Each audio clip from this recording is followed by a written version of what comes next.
We're now on Daf Mem Beis Amud Beis, and the Gemara is going to raise the following question based on the Gemara on the previous Daf that we did yesterday, Mem Aleph Amud Beis, the drasha of Rabbi Eliezer of Noki Michatzi Kofer, which means that a short tam that kills an Eved, had it been the Adon himself who killed the Eved, he would pay Shloshim Shkolim as a knas, and that's called Kofer. But in the case where the Shar killed an Eved, Rabbi Eliezer darshans from the word Noki that the Baal Shar does not pay Chatzi Kofer. So Rekiva raises the following objection. I don't need a pasuk for that. The Shar is a Shar Niskal because the Shar was responsible for the death of a human being, in this case of an Eved. And if the Shar is a Shar Niskal, Rabbi Akiva has a very, very famous logical contention, namely, Haviyu lebezdin v'yisham lecha. If it's a Shar Tam only pays me gufo. We'll bring the Shar Tam to Bezdin. The Shar Tam is a Shar Niskal. It's worthless. It's also b'achilu b'ano. So now the Gemara asks the following question: V'neima Rabbi Akiva l'nafshe v'lo atzmo ein mishtal melo migufo. The same argument of Rabbi Akiva that he raised and leveled against Rabbi Eliezer now bounces back, boomerangs back against him, and he himself would have to ask the following question: why do I need a pasuk in order to exclude a chiyuv katzi kofer in a case where a shartam killed an eved?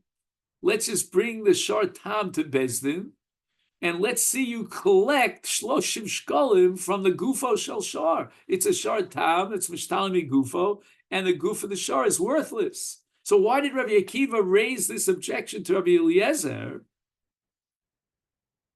and not to himself? And here we're going to have a number of possibilities. Amar Rav Shmuel bar Rav Yitzchak, Rabbi Akiva is talking about a case, a particular scenario of Kshekadam Baila Vushchato. Before the Gemar Din, the Baal Ashar that killed an Eved took a chaliv, took a shkita knife, and shechted the animal before the Gemar Din. And in such a case, there's no Isser Hana in the basar. And therefore the basar, we'll call it the carcass after shkita, is valuable. It's worth something on the market. And this is based on a Gemara later on at Daf Mem Daladom and Beis, that before Gemar Din, if he was magdish the shor or he shechted the shor, it's mutar b'ano. He quotes here the tshuva of the Chassam Sofer that even according to the Man Diyoma, the one who holds that the Gomrim Dino Shel Shor Shelo B'fanav, Ein ze ela im hashar b'yolam, but kevan shemitzuvim bezdin lekayim mitzvah skila yicholim laduno. Achshar shekvar nishchat, and there's no din, then we don't say that the basar ashar is also to the bain. So therefore, in a case of Kadam, Balav, Ushchato, says Rav Shmuel Mao, the Tema would have said, Lishtali Mineh. We could bring the Shar to Bezdin. And now the Bala Shar will have to pay Dmei Ha'eved, and it's collectible from the Basar of the Shar, which is not Osir Bano, and it has a market value, called Mashmalon. Therefore, I derive from the Pasuk Bala Shar Naki, according to Rabbi Akiva, that Holu Bar K'tolahu, since the Shor did a Maisa, which although it's before Gemar Din, but that Maisa per se of killing a person, in this case an Eved, is Machayev Misa, is Afagav the Shachte, Lo L'shtalimine.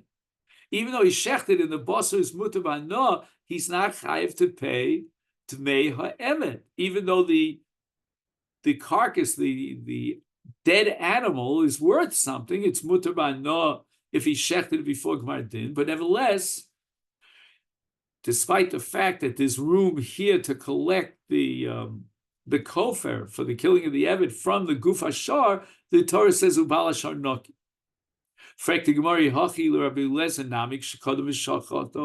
If Rabbi Akiva, to defend his own drush and his own yalfusa, applies the scenario of kodam v'shchato before Gemar Din, then why did he attack Rabbi Eliezer? Rabbi Eliezer could also say that the mute of chatzi kofer is a case where you don't apply haviyu lebezdin v'yishayim l'cha because he shechted before Gemar Din. So why did Rabbi Akiva ask this question and raise this objection attacking Rabbi Eliezer when he himself uses the scenario of kodam v'shchato? And where it says achinami, you're right, 100%. Rabbi Akiva understood very well that you can answer and defend Rabbi Eliezer with this same ukimta of kodam v'shchato, but Savra Dilma islay tamachrina the odif mehai v'nemalin. Perhaps Rabbi Eliezer had a different logical, compelling reason, and therefore Rabbi Akiva was investigating, interrogating Rabbi Eliezer. Maybe he'll come up with a better answer to this question. So the Gemara now asks Rabbi Eliezer, Nami Lishni Leisha Kodam Shchato. So why Taka didn't Rabbi Eliezer himself defend himself against the onslaught of Rabbi Akiva and offer that teretz of Kodam Shchato? And the Gemara says, Rabbi Eliezer would say, this teretz is not a good teretz. Hasam who didn't kavin larogas habeim avaragas adam. In the case where his intention was to kill an animal, and he killed a human being, the shar la bar ktolu klal. In this case, where the Havan of the shar was to attack another shar, it did not have any intention to kill a person. Now we don't put the shar to death. We would have a havamina that if he was miskami lebeim avarag adam and the shar is not chayiv misa of skila, then there's a tzad to say that let the shar be mechayiv the baim to pay chatzi kofer, and therefore it's a krola meuti. I need the pasuk as a miut aval hacha, but here in a case of kodam ushchato to make kara bar ktola havi, that the animal did a maisa to kill a person. And even though it was before Gemar Din, the machayev of a chiyav misa on the shore is in place because the maisa machayev was done already. Is lo tzarich kra afagav deshchate. I don't need a pasuk to exclude the chiyav kofer in such a case, even though he was kodam v'shachto, because the maisa was done to be machayev the shor skila. And therefore, there was no possibility at all to collect from the gufo shel shar, and it was pashut that there's no chiyuv kofer. So Gemara asks Rabbi Akiva Nami vade hacha hava. The logic here of Rabbi Eliezer is so powerful that Rabbi Akiva should have also accepted this logic and asked the same question. Why did he need the pasuk to exclude shar tam from Dmei Eved, even in the case of Kodam V'Shchato, because the shar is Chayav Misa, or shall we say, the Maisa Machayav Misa was done already. And therefore, Rav Asi is going to now offer an alternative understanding of Rabbi Akiva. Elomar Rav Asi Hai Milsa Mipi Gavar Rabba Shmile. I heard from a great scholar, Umanu, and who is that great scholar? Rabbi Yossi Reb Chanina. Why do I need a pasuk to exclude Dmei Eved?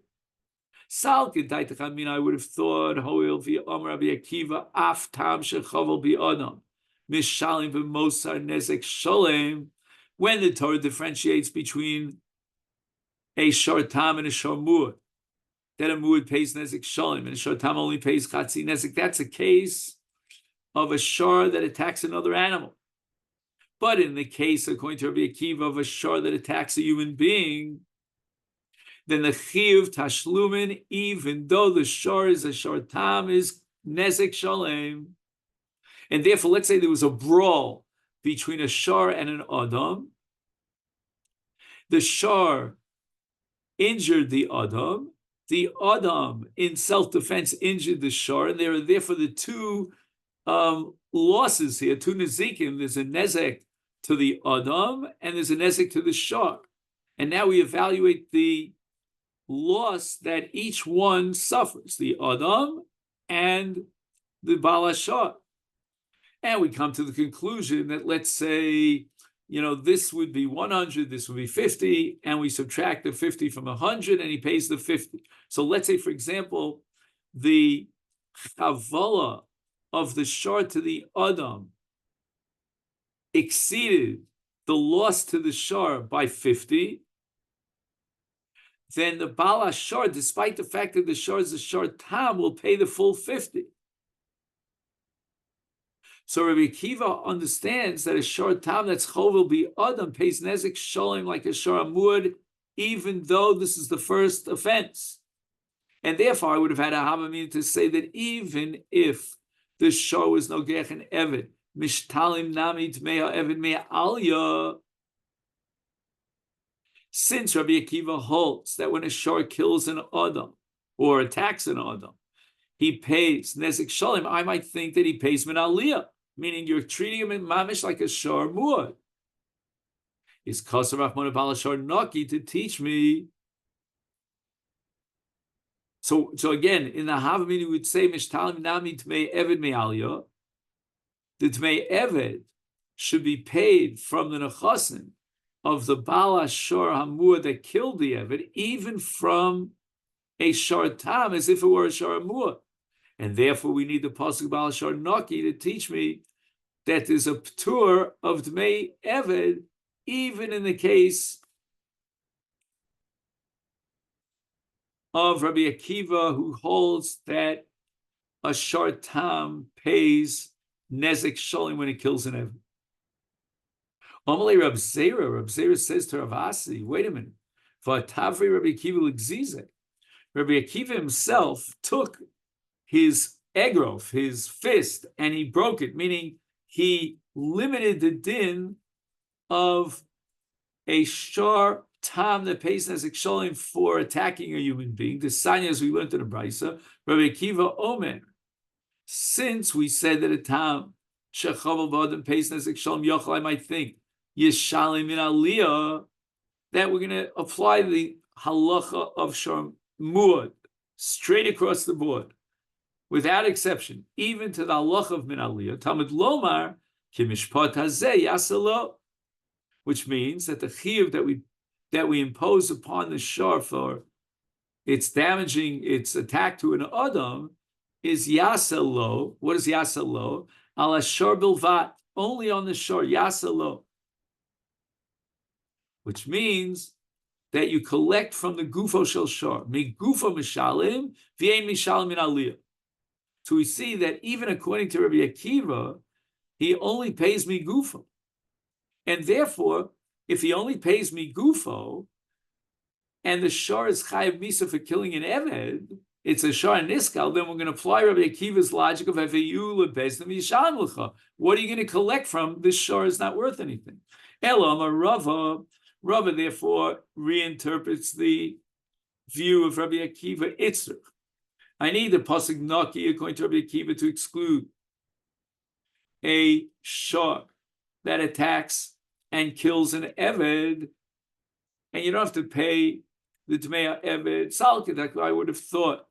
Hoil umachmi rani. We see a chumro with regard to a shor muad shenogach bi Eved Yosem ben Chorin. So again, we're comparing now two cases. Case number one is a shor muad that attacks a regular ben Chorin, and case number two is a shor muad that attacks an eved. And paradoxically,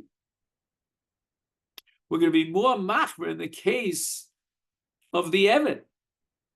Sharei ben chorin yofes sela nosein sela. When a shor attacks a ben chorin, we evaluate the hezek relative to the nizak, and that's called yofes sela nosein sela. So that if the person that was attacked on the market for slaves would have brought in a very limited amount of money just to sell up, nevertheless, in the case of an a shor that killed an Eved or attacked an Eved, killed an Eved, is Shloshim, no saying Shloshim. I'm sorry.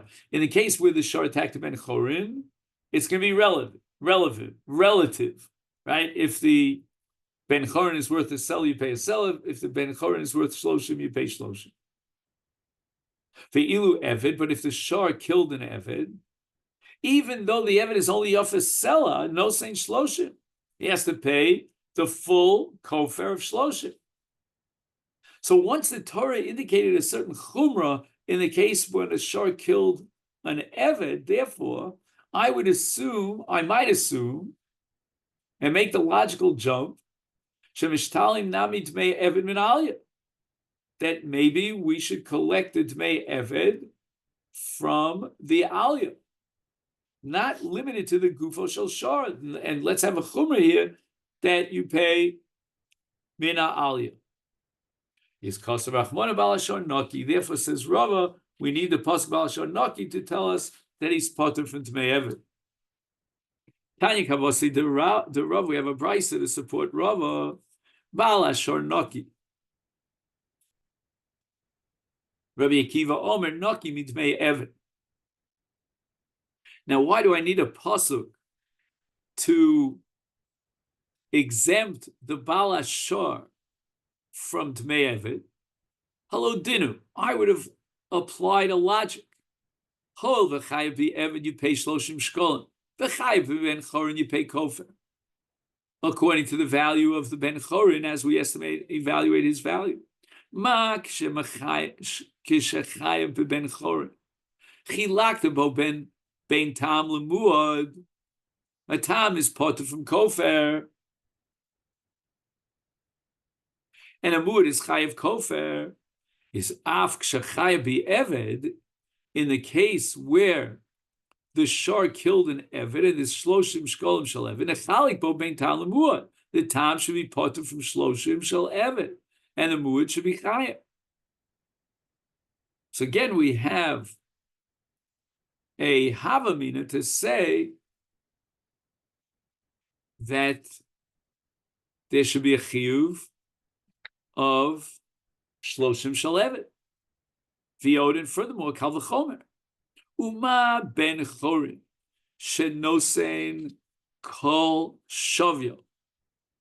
If the Eved was killed by if a ben chorin was killed by the shor, then you pay kofer, which is the value of the victim on the slave market, and that's called kofer. And you say that a tam is part from kofer Eved. That's all in Ben Chorin. Eved she'eno nosein el shloshim, which would mean that in comparison to Ben Chorin, who pays more than shloshim, in a case where we evaluate the Ben Chorin on the market as being valued more than shloshim, whereas in an Eved, the limit is it's always absolutely shloshim, never less, never more. And we should say that a tam is potter from shloshim shel Eved. So therefore, why do I need the pasuk Bal Ashar Naki to pater you up from Tmei Eved?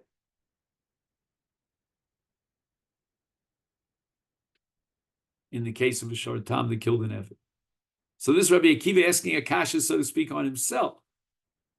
And what does Rabbi Akiva answer in this brisa?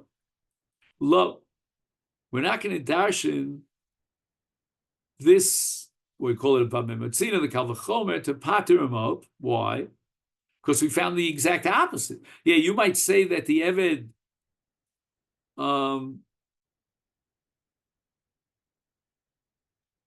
might be worth more than shloshim, and yet the Torah was mekil and said all you have to do is pay shloshim. But we have the opposites for it. We were machmir in Eved Yosef Bechorin, because Ben Chorin Yofes Sela no sin Sela, but shloshim no sin shloshim. But Eved is Yofes Sela if it's worth less than shloshim, nevertheless no sin shloshim. So you see that an Eved is more chomer than a Ben Chorin, is Yochel Chayav. So again, we had all that logic to draw us to the conclusion that the Eved would be Potter in the case of a short time that killed an Eved.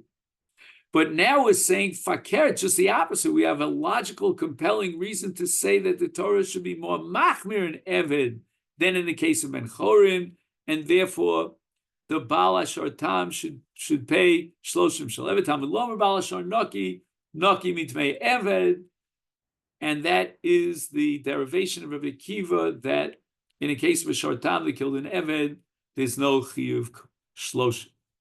Tana Rabbana, we learned in a Brisa, in the parasha of Shamuad, it says, "Behemis ish o isha amar Rabbi Akiva v'chima bazel lamdenu." If you're going to tell me the Torah is coming, im l'chayev ala isha ki ish. If the shar attacked an isha, then the din of that shar is identical to the din of a shar that attacked an ish, which means number one, the skila for the shar. Number two, you pay kofer. Harei kfar nemar.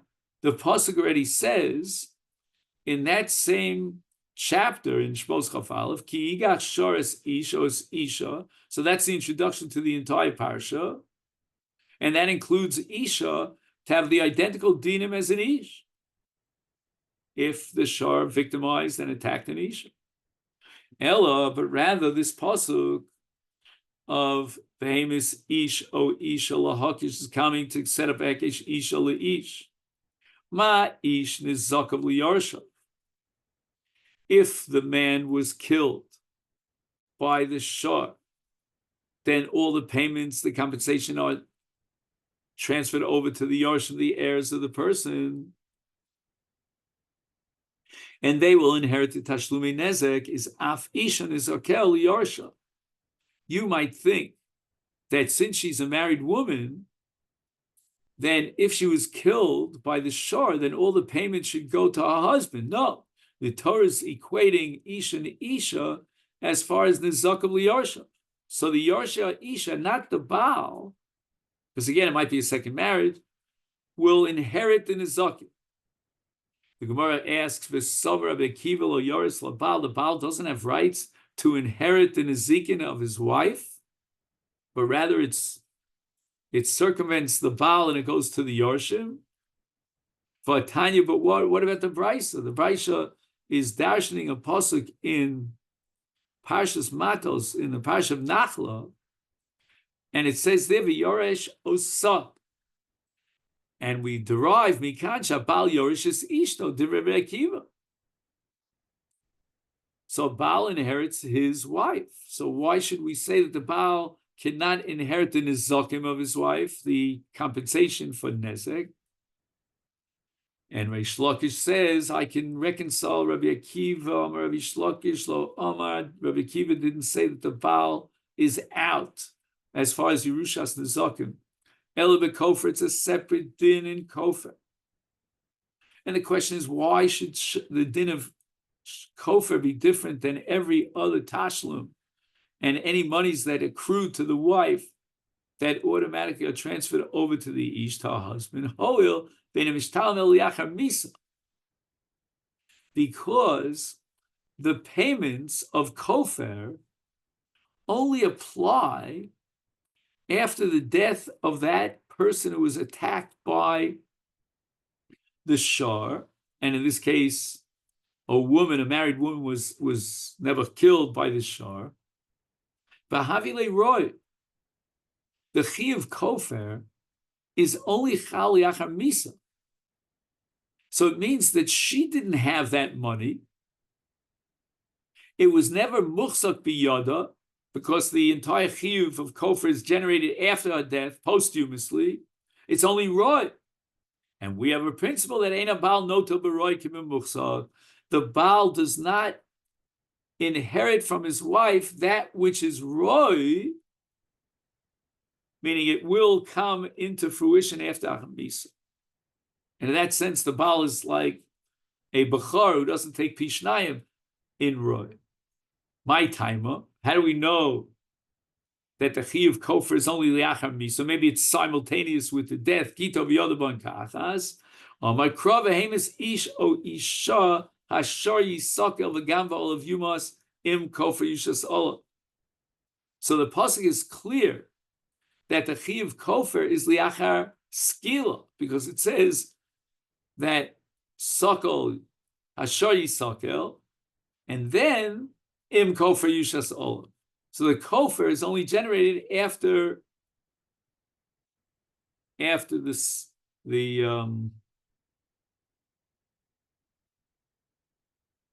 ashar yisakel.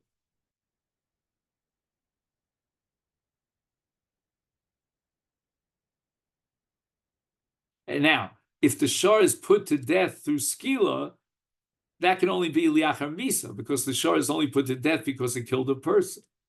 Are you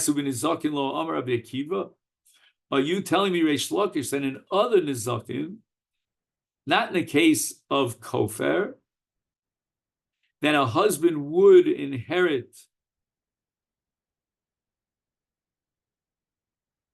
the nizikin? That's not true. We're going to prove that according to Rabbi Akiva, the Baal does not inherit his wife even in other nizakin which are not liachar misa and are not roy. V'asani, we learned in the brayso, hika es ha'isha v'yotzi ladeh no saint tsar nezek tsar leisha. So you hit a pregnant wife and he pays nezek tsar to the isha. Utmei v'lodas lebal. Ein habal, if the husband himself is no longer alive, he died after the hakah, no saying liyarsha. The dmei vlados are paid to the yarshim. The yarshim of whom? Of the Baal. Eina isha, she died, no saying tsar v'nezek liyarsha, and it goes to her heirs and not to him. After the shichur, she became pregnant from an eved mishuchrar. Here we turn to the Mem Gimel. O giores, or a giores that was married to a ger, and they both died. Zacha is the mazik, doesn't have to pay nizakim, not tsar, not nezek, not tvei vlados, because they don't have yarshim. It's a ger that married a giores. And therefore we have a principle called a kodam liskos minachasim is zacha. So all that is a case of mama that was biyado is kodam l'chol ochem v'ein tzarich l'sham. In any event, we see clearly from this brayso that the brayso says eino ish, if she died, no sin li'arsheha, and now we're talking about Dmei Vlados, which is Shar Nizakim, or, for example, Nezek and Tsar, and yet Rabbi Akiva holds that the Baal doesn't inherit his wife. So it's not a din in Kofer. Omar Rabba, Bigrusha, the Bryce is referring to a case where after the Chavala, he divorced his wife, and therefore if she dies, then he cannot yarshin and inherit the Nezek and the Tsar. But if she was still married to him and there was no get, they weren't divorced, and she died, then the Baal will inherit his wife. And that's true for all Nizakim, with the exception of Kofer.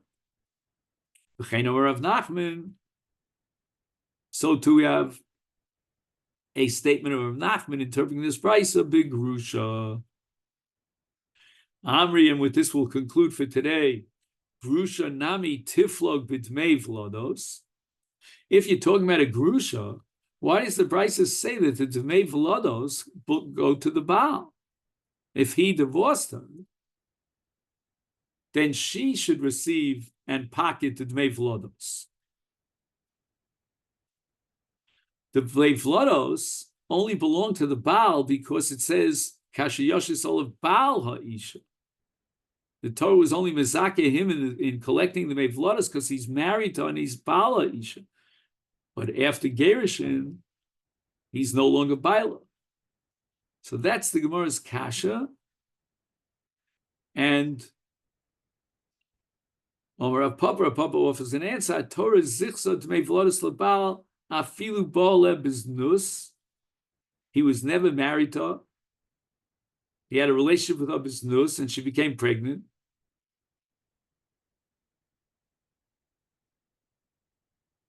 And the Torah was mezaka that made v'lodas to the Baal, even though he's not technically her husband, because he was bo'le biznus and not l'shem ishus. How much more so in the case of Grusha, where at least they once were married. My time or krokasha yoshis ola bala isha. And the word Baal here is going to be interpreted as Boel, that the Torah was mezaka that made v'lodos to the Boel, even though he was not married. Okay, then, so this is where we're going to stop. We'll have to tomorrow review the last kash in the Gemara in order to appreciate Rav Papa. So let me wish you a great day and a happy Chag. Thank you so much.